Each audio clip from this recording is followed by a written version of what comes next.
Bonsoir chers téléspectateurs de Soir en Créatrice Centre Télévision et bienvenue au journal. À la une, Pentecôte jubilaire, le compte à rebours est lancé. Le Love Divine Sanctuary du Douala s'apprête à accueillir en son sein la Pentecôte 2026. Du 22 au 24 mai, les fidèles viendront de toutes parts pour célébrer ce double événement spirituel. À quoi devrait-on s'attendre? Comment les différentes commissions se préparent-elles pour cette grande rencontre? Éléments de réponse dans cette édition. Un autre culte spécial s'est tenu ce dimanche, cette fois-ci au Yahshua Mashiach Tabernacle à Yaoundé. De retour, le révérend pasteur Samuel Bawia n'a pas manqué de féliciter toute l'Assemblée pour le travail accompli lors de la Pâque jubilaire. Un véritable succès, faut-il le souligner. Témoignages émouvants et actions de grâce sont suivis dans une atmosphère de reconnaissance et de célébration. Le compte rendu de cette journée bénie, c'est dans ce journal.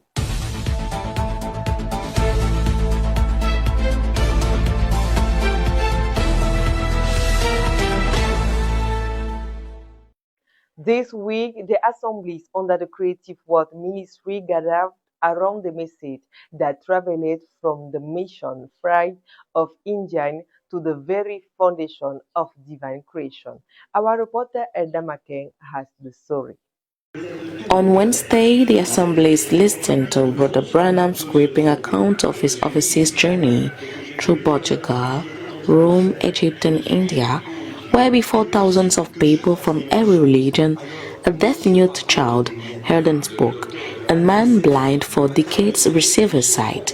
One God, one gospel, one living Christ. Friday brought the doctrinal depth of this same message, the Word made flesh. But Branham unveiled a timeless principle.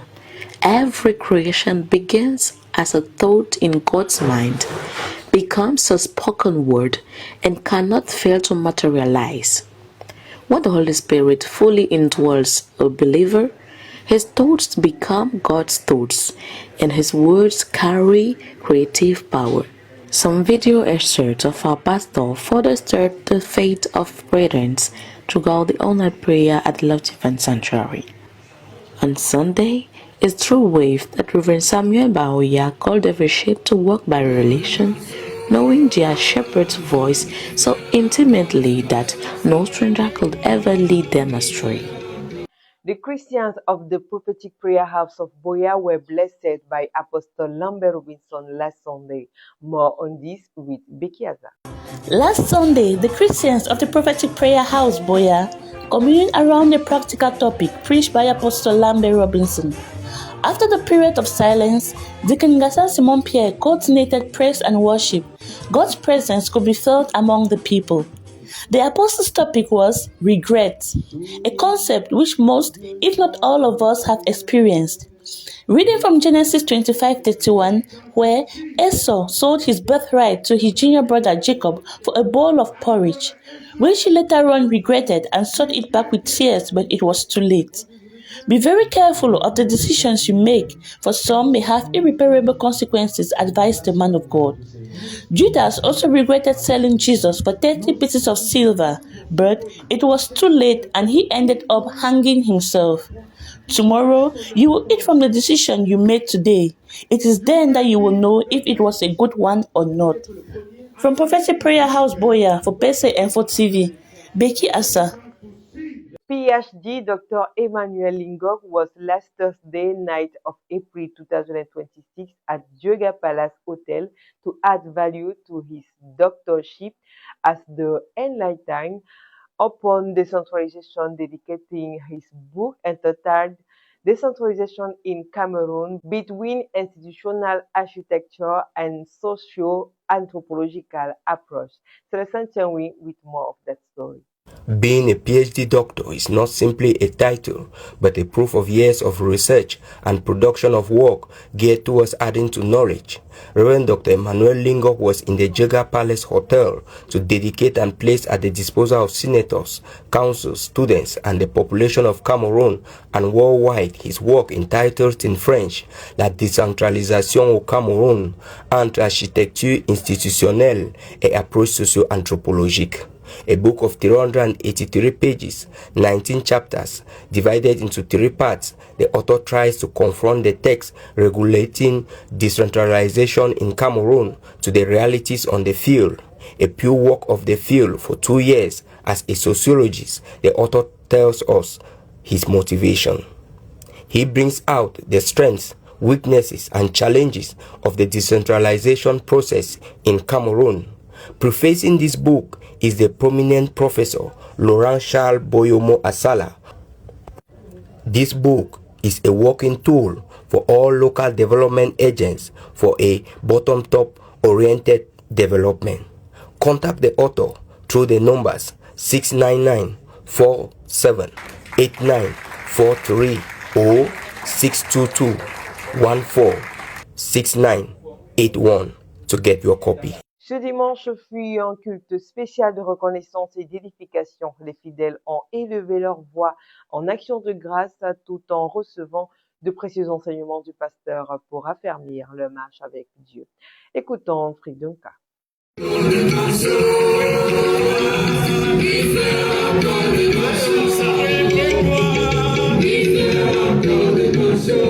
Ce dimanche 19 avril 2026, les fidèles du Love Divine Sanctuary, en direct du Yahshua Hamashia Tabernacle de Yaoundé, ont vécu un culte spécial marqué par des témoignages, des actions de grâce et l'appréciation des différentes commissions engagées durant le programme Pascal. Dans son intervention, le pasteur Samuel Baouya a exhorté l'Assemblée à demeurer constamment rassurée de la présence de Dieu, à pratiquer l'amour fraternel et à revêtir l'humilité dans l'œuvre du Seigneur. Il va également rappeler que Dieu n'oublie aucun sacrifice, à l'image de Mardoché, dont le temps de récompense est arrivé au moment opportun. Le pasteur va également encourager les fidèles à cultiver le don, à rendre témoignage après chaque miracle et à rester attentifs à la voix du bon berger, selon Jean chapitre 10, afin de ne pas suivre celle de l'étranger. Le rendez-vous des enfants de l'école du dimanche avec le Seigneur cette semaine était diversifié en termes et très riche en bénédictions. Le reportage avec Rebecca Zefak. Il est 8h pile lorsque le Yahshua Hamashia Tabernacle ouvre ses portes ce dimanche 19 avril 2026. 8h à 9h20, c'est un espace de temps réservé à l'école du dimanche. Une session repartie en 3 classes et chaque enseignant s'active avec soin. On aura donc la classe des tout petits de 2 à 7 ans. La monitrice, la sœur Asso Yvette. Thème: le Seigneur Jésus-Christ après sa résurrection. Texte lu, Marc chapitre 16, versets 9 à 20. Résumé. Après sa résurrection, le Seigneur Jésus-Christ s'est montré seulement à ses disciples et a accompli plusieurs œuvres au milieu d'eux avant de partir au ciel. La classe des enfants de 8 à 14 ans, la monitrice, la sœur Rebecca Azefak. Thème: le Seigneur Jésus-Christ après sa résurrection. Texte lu, Actes chapitre 1, verset 3. Après la résurrection du Seigneur Jésus-Christ, il a marché 40 jours au milieu de nous. Il a accompli plusieurs œuvres. Il a donné une commission, nous a fait la promesse d'un Saint-Esprit avant de partir au ciel. La classe des adolescents, le moniteur, le frère Nanta Joseph, thème: vivre séparé pour Dieu. Résumé. Le chrétien est un vase mis à part pour le service de Dieu. C'est donc autour de 9 heures passées de 20 minutes que tous les enfants dans leurs différentes classes respectives vont se séparer pour laisser place au grand culte. Les pleurs d'un nourrisson inquiètent souvent les parents, surtout lorsqu'ils semblent inexpliqués et répétitifs. Parmi les causes fréquentes, les coliques du nourrisson occupent une place importante. Bien que bénignes, elles peuvent être difficiles à gérer au quotidien. Écoutons le récit de Josiane Dibo. Les coliques du nourrisson sont des douleurs abdominales fréquentes chez les bébés, surtout durant les premiers mois de vie. Elles se manifestent généralement par des pleurs intenses, souvent en fin de journée, sans cause apparente. Le bébé peut se tortiller, replier ses jambes sur son ventre et avoir des gaz. Ces coliques apparaissent le plus souvent entre la 2e semaine et le 3e mois, puis disparaissent progressivement. Elles ne signifient pas que le bébé est malade, mais elles peuvent être très stressantes pour les parents. Les causes exactes ne sont pas toujours connues. On évoque souvent une immaturité du système digestif, une sensibilité au gaz ou encore une adaptation difficile à l'alimentation. Pour soulager un bébé qui a des coliques, plusieurs solutions simples existent. On peut le porter, le bercer doucement, lui faire des massages du ventre ou le mettre en position verticale après les repas. Parfois, le contact de peau à peau aide aussi à le calmer. Il est important de rassurer les parents, les coliques sont temporaires et sans danger. Cependant, en cas de doute ou si les pleurs sont inhabituelles, il est conseillé de consulter un professionnel de santé. Alors, les coliques du nourrisson sont une étape normale du développement qui demande patience, douceur et accompagnement. Josiane Dilo, reporter santé, PCI.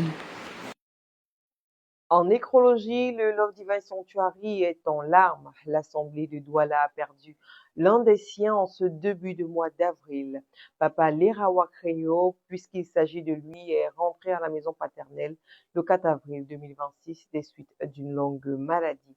Sergent-chef à la retraite, vaillant combattant et serviteur de l'Éternel, il a marqué de nombreuses vies par son engagement, sa foi et son dévouement.